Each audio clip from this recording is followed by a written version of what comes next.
Hello बच्चों, कैसे हैं आप लोग। उम्मीद करता हूँ आप सभी अच्छे होंगे, स्वस्थ होंगे।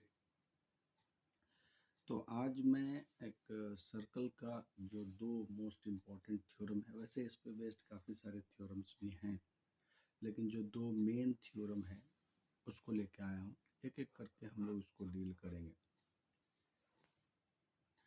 तो सर्कल में पहला थ्योरम जो है वो है कि the radius of circle is perpendicular to the tangent at the point of contact. अब इसको हिंदी में समझ लेते हैं। मतलब पहले हम लोग समझ लेते हैं थ्योरम को कि एक्चुअली ये कहना क्या चाहता है, फिर इसके स्टेप्स और प्रूफ्स वगैरह देखेंगे। देखिए, रेडियस जो होता है ना, तो इसको शॉर्ट में याद रखिए ऐसे कि radius is perpendicular to tangent. Short में याद रखिए, और इस पे बेस्ड क्वेश्चन आता है रेडियस। वो नीचे मैंने लिख रखा है, एक क्वेश्चन है ना, ये सैंपल पेपर का क्वेश्चन है। इसको ऐसे भी लिखते हैं कि tangent is perpendicular to radius.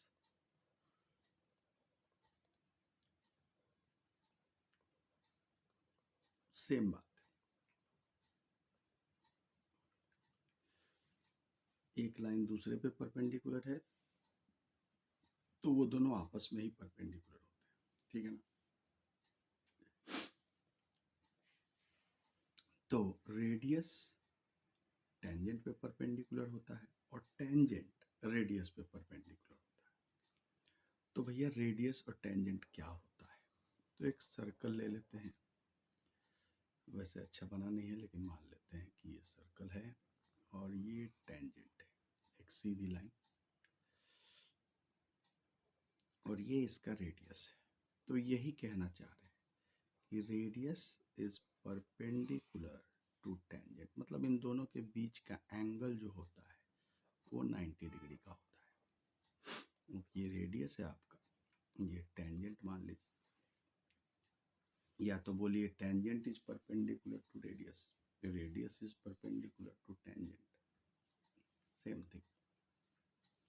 उस पे एक क्वेश्चन है सैंपल पेपर में, देखिए इसको ध्यान से। The length of the tangent drawn to a circle of radius 9 centimetre.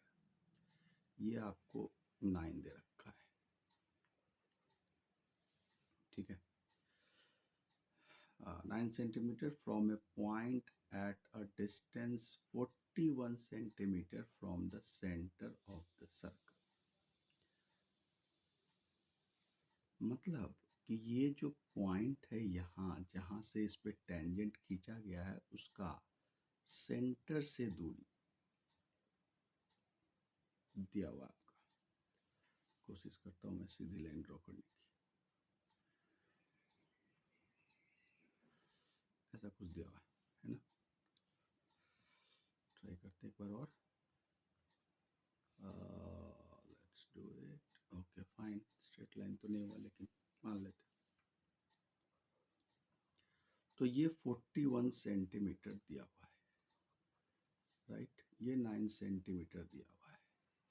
ये ए बी टेंजेंट मान लीजिए। तो बी से जो सेंटर का डिस्टेंस है वो 41 सेंटीमीटर का है, ठीक है ना। और रेडियस जो है वो 9 सेंटीमीटर का है। आवाज़ मेरी धीमी रहती है, ऐसा कुछ लोगों ने बताया मुझे, तो कोशिश कीजिए कि वॉल्यूम थोड़ा अप करके देखें, है ना।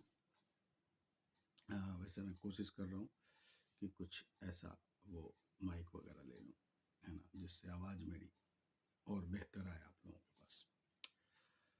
तो अब यहाँ कैसे करेंगे। अब ये दिया नहीं रहेगा, राइट, ये दिया नहीं रहेगा। ये क्वेश्चन कुछ ऐसे है, समझ लीजिए। ये सर्कल है, ये सेंटर से डिस्टेंस है, ये आपका रेडियस है, ये 9 है, ये 41 है। तो आपको क्या करना है कि यहाँ पे पॉइंट ऑफ कांटेक्ट पे एक रेडियस ड्रॉ कर देना है।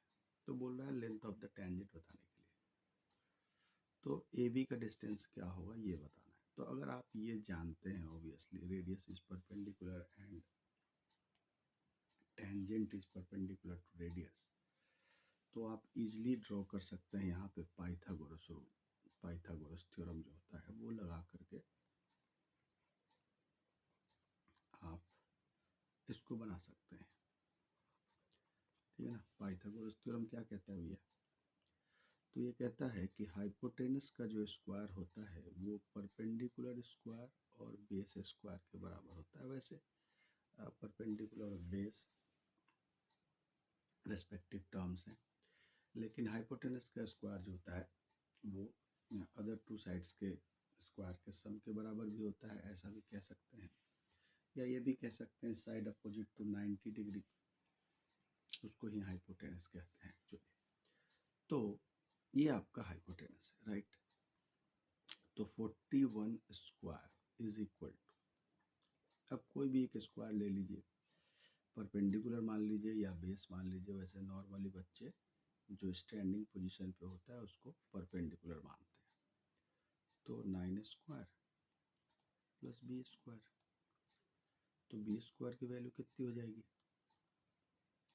41 स्क्वायर माइनस 9 स्क्वायर। अब 41 का स्क्वायर निकालने की जरूरत नहीं, इसको आराम से ए प्लस बी इंटू ए माइनस बी पे ब्रेक कर दीजिए, है ना। वो ज़्यादा आसान होगा आपके लिए।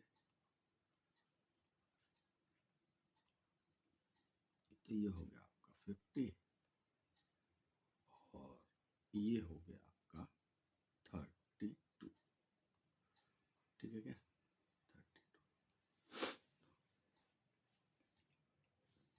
अब बी की वैल्यू कितनी हो जाएगी?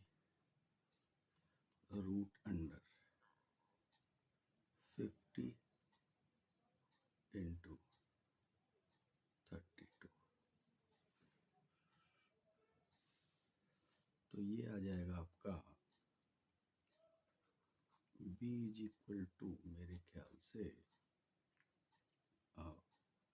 1600 आ जाएगा। तो b इज इक्वल टू आपका 40 हो जाएगा। यानी कि आप जब क्वेश्चन बनाएंगे, वैसे तो ये ऑब्जेक्टिव में था, लेकिन आप यहाँ से ऐसे बना सकते हैं कि O B square is equal to O A square plus A B square, और हमें ए बी स्क्वायर की वैल्यू निकालनी है। तो एच बी पी की जगह पे आप कोशिश कीजिए कि ये नोटेशन यूज करें। तो ए बी की वैल्यू आ गई आपको 40 सेंटीमीटर। ठीक है ना। तो इस क्वेश्चन को छोटा रखने के लिए वीडियो को मैं यहीं पे इसको एंड कर देता हूँ। फिर नेक्स्ट मैं आपको दो अलग अलग वीडियोस में ये दोनों थ्योरम कराता हूँ। ठीक है।